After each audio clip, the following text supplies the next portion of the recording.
what happened in this case in the implementation of DOF Circular 003, 2024. Now, Mr. Secretary, how will you reconcile this argument with the doctrine of qualified political agency, which postulates that the heads of the various executive departments, including the DOF Secretary, are the alter egos of the President, and thus the actions taken by such heads in the performance of their official duties are deemed the acts of the President unless the President himself should disapprove such acts? With all due respect, Associate Justice, I will leave the legal arguments to our Solicitor General, and I will confine my responses to the policy at hand. May I request Sergeant Guevara to please take the mic? The mic. Please use the mic. Good afternoon, Your Honor. Your Honor, that constitutional provision is not at all applicable because that provision speaks of savings. And savings, as defined in Nagaa and as ruled by this Honorable Court, pertains to that portion or that balance of an appropriated amount that is no longer needed for certain reasons, like the project for which that fund has been allocated has already been completed, or that project or program has been finally abandoned, or for the reason that due to some efficiency measures taken by that government agency, then certain amounts were saved. So it is that concept of savings, Your Honor, that is referred to under Section 29(3) of Article 6 of the Constitution, for which only the President, the Chief Justice of the Supreme Court, the heads of the Constitutional Commissions, the Senate President, and the Speaker of the House are authorized to transfer or to effect, to augment another item in their respective appropriations. So that is not the one that is the subject of Section 1D of the GAA 2024. Congressman, okay, you're already excused. I have one last question for Secretary Recto. Short lang po. Which other GOCC or GOCCs, meaning other than Philhealth, have remitted their fund balances to the National Treasury pursuant to Item 1D of the 2024 GAA? And how much was each remittance? Were those remittances already spent? If so, for what purpose? My second last question. If the court were to direct the government to return to Philhealth and the other GOCCs their respective remittances, can the government comply with such directive? What impact will such ruling have on the financial position of the government? Kindly elaborate. Yes, thank you very much, Associate Justice. There is another GOCC that did remit to the National Treasury, and this is the PDIC. Roughly about 104 billion. We could submit to the court the list of projects that that remittance was funded, including the Salary Standardization Law 6 for government employees. Now, having said that, Mr. Bray, I think your last question was, will the government comply with a ruling of the Supreme Court? Yes, and what will be what will happen to the government? Yes. After that? Naturally, if the government were to tell the executive to return the money, we will include that in the National Expenditure Program for 2026. But having said that, assuming if the ruling were for 2025, that will add a fiscal pressure to our deficit. And that would entail us not hitting our deficit targets this year. And if we miss that, then we may not attain our coveted credit rating upgrade that we foresee in the next 18 months. Thank you, Secretary. Yes, thank you. Curiosity, and I hope you Yes, sir. can excuse me for this question. When you say you are the lone voice, you are the lone voice for modern monetary economics? Theory, You're the lone voice. Okay. yes, in the DOF. I am happy to hear that, Yes, sir. but I do not know if the others will be happy to hear that. I am happy to hear that. Okay. Let's look at your daily math for government. Yes, 15.8 billion pesos a day is what we are spending. spending. And when we pass the budget, many people think that you have 5.7 trillion in the bank. That is not true. Yes, We I have to understand. collect 11.7 11.7 billion a day. and 4.1 billion by loans, correct? That's only for the deficit. Okay, now I see your point from the point of view of income. But what I want to invite you to look at is the expense. The expense side. Yes, And the expense side, which means 50.8 billion, that can include funds which are the subject of corruption, correct? that is correct. Yes. So when we say I would 15.8, hasten to add that there is more corruption on the revenue side than on the expenditure side. yes, but still, when we look at 15.8 billion a day, we can take a look at not only corruption, outright stealing from people, the people's money, but also inefficiencies, correct? That is correct. Correct. And therefore, the gap that you need to fill in can sometimes be addressed not only by transferring funds, but also by attending to accountability, correct? Definitely. And accountability includes following the rule of law, correct? That is correct. And therefore, it is very important that we follow our SPJI, Strategic Plan for Judicial Intervention, and our current thrust towards integrity in our court, integrity at judiciary.gov.ph, correct? And we are hoping that, I'm not familiar with Yes. the judiciary, but I would assume you're correct. yes, and well, I am. On SPJI at least, Yes, okay? yes. For sure. I needed to mention that because Yes, yeah. alangan naman si Justice Mario lang magbabanggit, okay? But the point there again is, when we look at expenses and we look at collection, it is also that there are leakages along the way, correct? That is correct. And that the stopgap measure of actually transferring 60 billion from Philhealth and 100 something from PDIC, PDIC 104? roughly. 104 from PDIC was really a stopgap measure that did not address the systemic problem, correct? Yeah, I think it does. Well, it does for the moment, but it does also for teaching a lesson to these government corporations from your point of view, correct? Yes, it's teaching a lesson to the government corporations because if you did do that with PhilHealth, they would not have improved their benefit packages.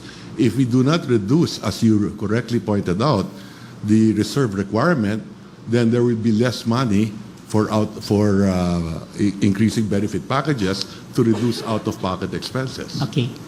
So, to solve our economic dilemma, we are not yet in crisis, but if we do not handle this well, we can be in crisis, correct? There is That is correct. there is an argument to be made Yes. that corruption, if it has become bigger, should be addressed. Yes, You agree? correct, and that includes the fiscal health of the nation. Yes, okay. Thank you, Mr. Secretary. Thank you very much. That was very enlightening. Thank you. Thank you. May I now Maraming salamat ask po. Sunny, Africa? Okay, you may stay in your place. Okay. Mr. Africa, are you familiar with the statistics, with the recent SWS survey on hunger that was recently published? Yes, sir. Yes, Your Honor. Yes. Am I correct to say that 27.2% of our households, according to that study, in March, is suffering through some form of involuntary hunger? According to the SWS survey, yes, Your Honor. Yes. And if I did make a rough computation, that would amount to 7.5 million households. Is that correct? Yes, Your Honor. Yes, but it is not only those that are hungry that suffer from the impact of not having the proper funding in order to attend to health issues, but more than them, correct? Yes, Your Honor, as you mentioned earlier. Yes. And according to your studies, what is now the reasonable living daily income for Filipino families? Our computation of the family living wage for a family of 5 is at about 1,227 pesos. 1,200 27 pesos on the national average daily for a family or for a person? for a family of 5. And minimum wage averages? It's 645 in NCR. It's 361 in BARM. National average is about, I think, 435. I think 450 pesos. Okay. Now, what we heard from government is that there's absorptive capacity problems in the Philhealth. Therefore, they removed funds because that was the right economic thing to do in order to be able to fund the other projects which may affect also the health of our citizens. Okay? Do you accept that? No, Your Honor, because the opportunity cost of the impact on lowering Philhealth indirect beneficiaries, we did see a fall in the number of Philhealth indirect beneficiaries because already of budget cuts. It was, I think, 642 million in indirect beneficiaries in 2023, down to about 21 million in 2024.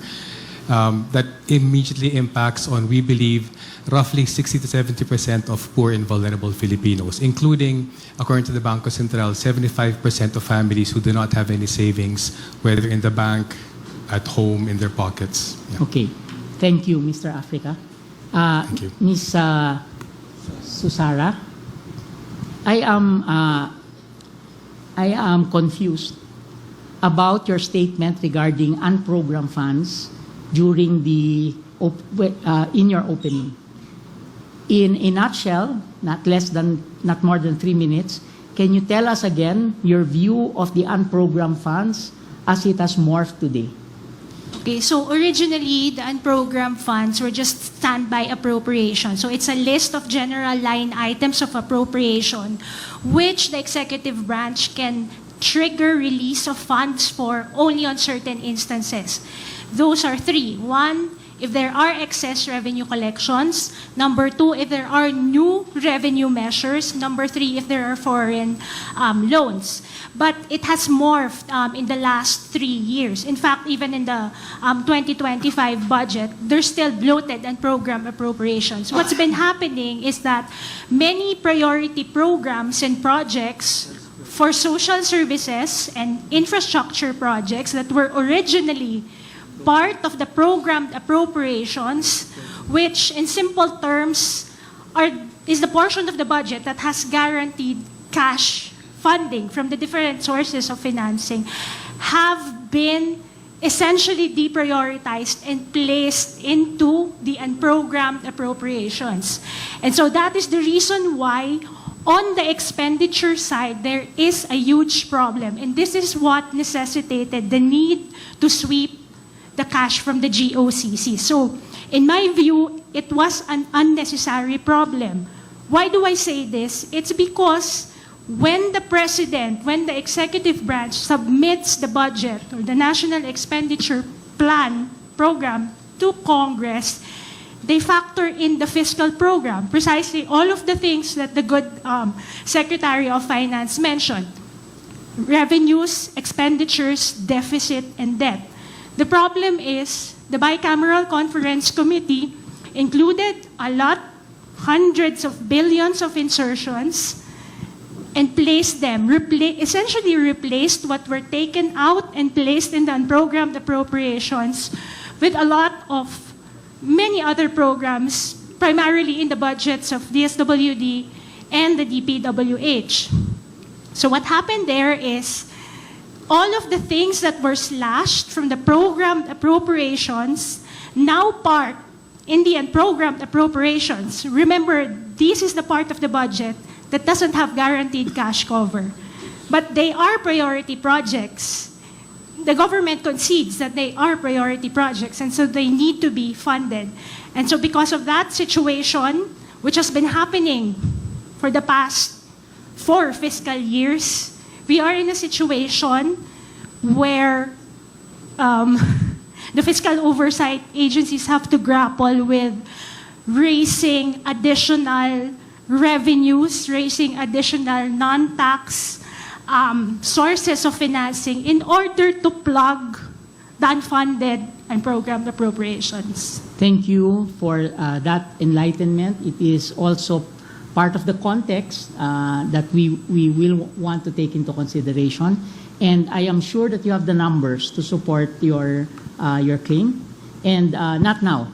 And when you will be required to submit your memoranda as amicus, then you will probably help us with the proper numbers as well as the primary sources for all of this. I will, Your Honors. Thank you. And finally, Dr. Orville Solon, having heard all of what you have heard so far for the past 5 sittings and the clarifications of the lawyers, from your point of view, from an economic point of view, would it have been better not to transfer from Philhealth?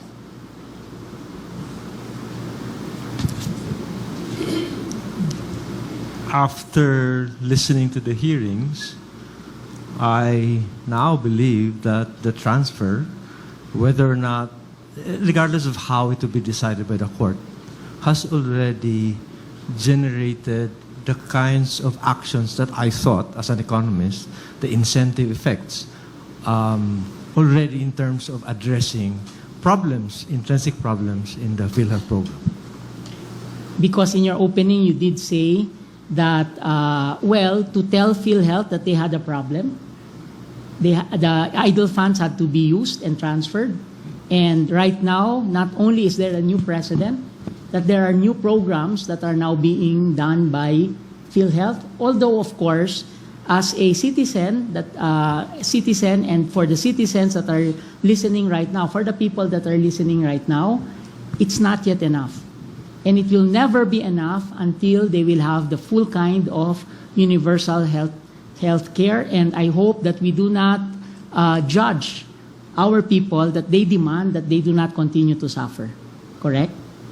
I am one with everybody in the room, which points out that the Universal Health Care Act is severely underfunded. But my outrage comes not because it's not funded, but because there's funds that could have been used. My apprehension now, my remaining apprehension is, can this attention that is given by the public through this discussion with the court be sustained so that Philhealth actually does good its promises to undertake these reforms that has been discussed?